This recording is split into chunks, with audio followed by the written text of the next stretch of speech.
მშობიარობა საჭირო აღარ იქნება.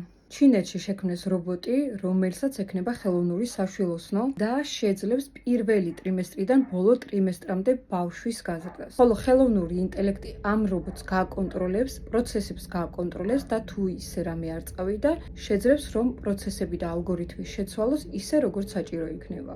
ამ რობოტზე ექსპერიმენტები ტარდება ამ ეტაპზე ცხრებზე და წრუწუნებზე.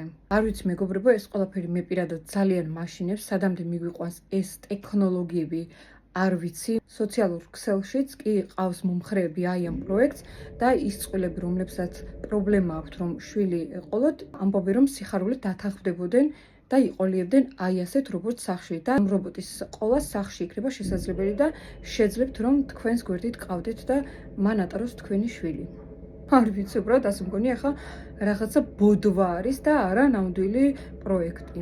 მე ძალიან მაინტერესებს რანაირად აპირებენ ამ რობოტის გამოშვებას მასაში, იმიტომ რომ ჩინეთში აკრძალულია ზოგადად ქალის ორგანიზმის მიღმა რამე სახით ემბრიონის განვითარება და სხვათა შორის კიდევ რამდენიმე ქვეყანაში არის ეს ყველაფერი აკრძალული.